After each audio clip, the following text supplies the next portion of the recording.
स्वागत और अभिनंदन है। और आज हम आपको वासुकीनाथ धाम ले चलते हैं। वासुकीनाथ धाम की कथा ही अपने आप में अत्यंत है। इसे बाबा भोलेनाथ का दरबार भी कहते हैं। यह स्थान दुमका जिला झारखंड में उपस्थित है। इस स्थान पर अनेकों मान्यताएं हैं और हम धीरे धीरे उन मान्यताओं से भी आपका परिचय कराएंगे। तो यात्रा का प्रथम पड़ाव आपको हम देकर चलते हैं वासुकीनाथ धाम में। बोलो जय बोलो बाबा वासुकीनाथ की जय।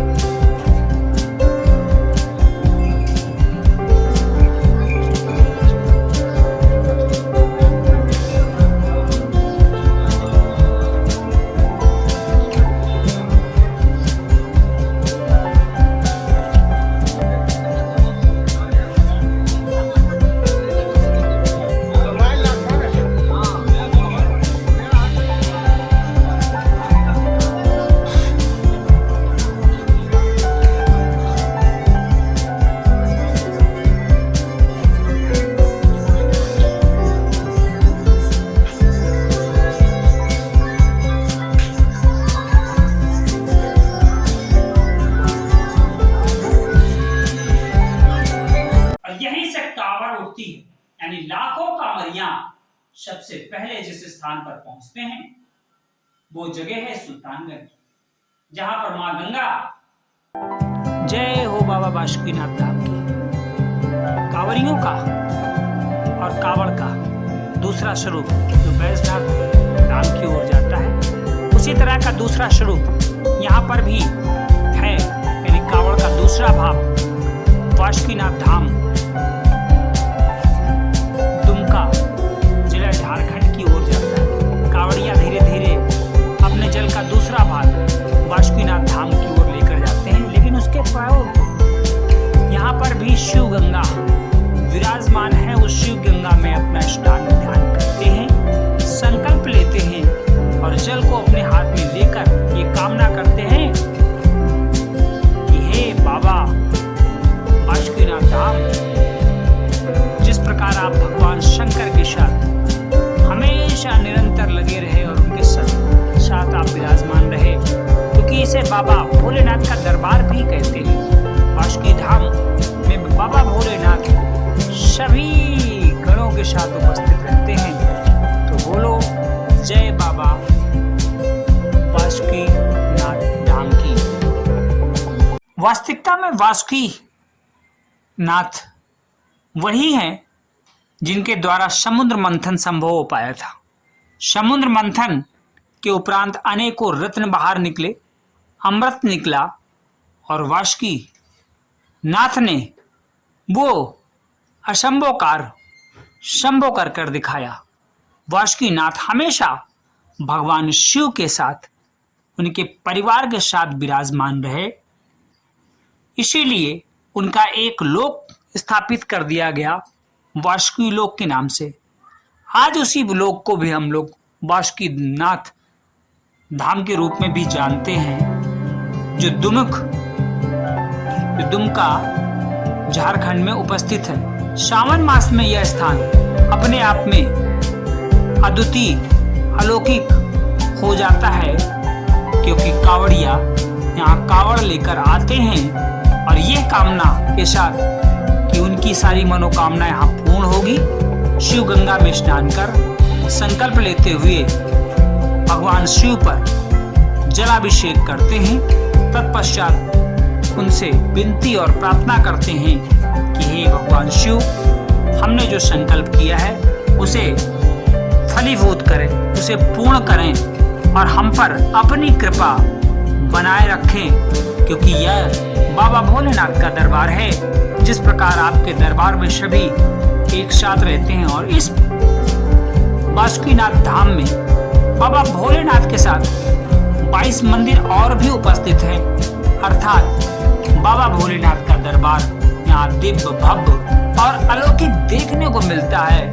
और सब एक ही नारा लगाते हैं, बोल बम का नारा है, बाबा एक सहारा है। बोलो जय वासुकीनाथ धाम की।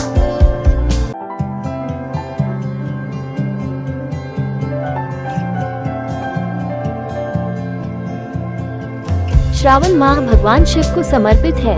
भगवान शिव संहारक हैं, सृजनकर्ता और नव निर्माण कर्ता भी हैं। शिव अर्थात कल्याणकारी, सर्वसिद्धिदायक, सर्वश्रेयस्कर, कल्याण स्वरूप और कल्याण प्रदाता है, जो हमेशा योग मुद्रा में विराजमान रहते हैं और हमें जीवन में योगस्थ, जीवंत और जागृत रहने की शिक्षा देते हैं।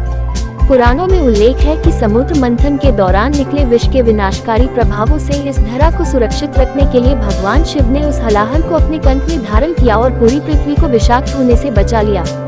तीर्थ नगरी देवघर स्थित द्वादश ज्योतिर्लिंग बाबा बैद्यनाथ और सुल्तानगंज की उत्तर वाहिनी गंगा तट पर स्थित बाबा अजगोबीनाथ के साथ दुमका जिला में बाबा बासुकीनाथ धाम की गणना बिहार और झारखंड ही नहीं वरन राष्ट्रीय और अंतर्राष्ट्रीय स्तर पर प्रमुख शैव स्थल के रूप में होती है। इस पावन धाम में श्रावणी मेला के दौरान केसरिया वस्त्रधारी कांवड़ियों व तीर्थयात्रियों की खास चहल पहल रहती है। ऐसी मान्यता है कि बासुकीनाथ की पूजा के बिना बाबा बैद्यनाथ की पूजा अधूरी है। यही कारण है कि श्रद्धालु बाबा बैद्यनाथ की पूजा के साथ साथ यहाँ आकर नागेश्वर ज्योतिर्लिंग के नाम से विख्यात बाबा बासुकीनाथ की आराधना करते हैं। सावन के महीने में तो हजारों लाखों श्रद्धालु सुल्तानगंज अजगबीनाथ से उत्तर वाहिनी गंगा का पवित्र जल अपने कांवड़ में भरते हैं। फिर 100 किलोमीटर से भी अधिक पहाड़ के जंगली रास्ते पैदल पाकर इसे देवघर में बैद्यनाथ ज्योतिर्लिंग पर चढ़ाते हैं।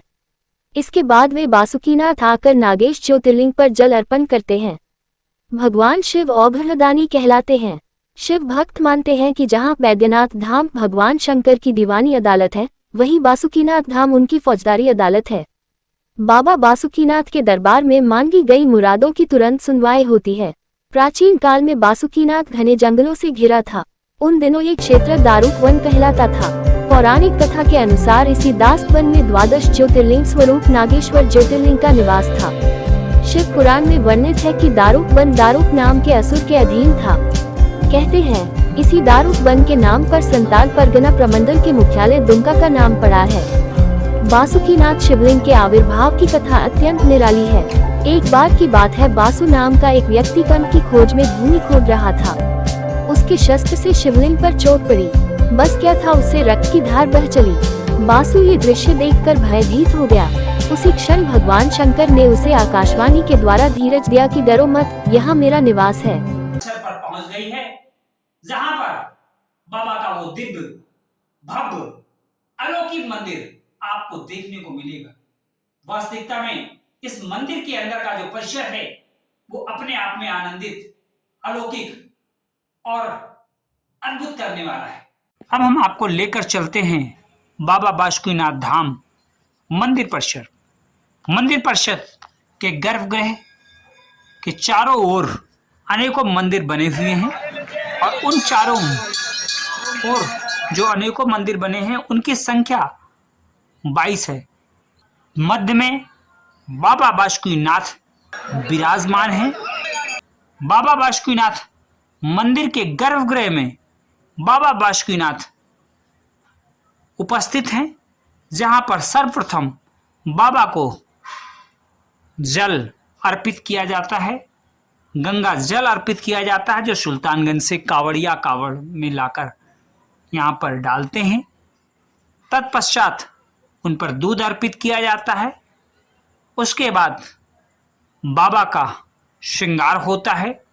बाबा के श्रृंगार के उपरांत बाबा के चारों ओर रंग भी लगाया जाता है, क्योंकि बाबा को रंग बहुत पसंद है और यहाँ पर लोग एक प्रकार से लोगों को भी रंग लगाते हैं और ये मानकर कि सब लोग एक जैसे हो जाएं और सब पर बाबा की कृपा हो जाए। मंदिर परिसर के चारों ओर जो आप भीड़ देख रहे हैं वह अपने आप में सिर्फ यही बता रही है कि सब बाबा के भक्त हैं और सबका एक ही रंग है, गेरुआ रंग है।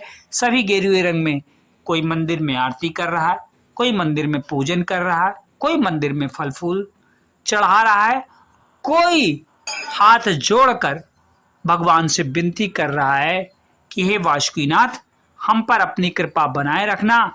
हे बासुकीनाथ, यहाँ पर दूर दूर से लोग श्रावण मास में आते हैं और मंदिर में दर्शन करके अपने को आनंदित, प्रफुल्लित और भाग्यशाली समझते हैं। बने रहें प्रो इंडिया टीवी न्यूज के साथ। बासुकीनाथ धाम से।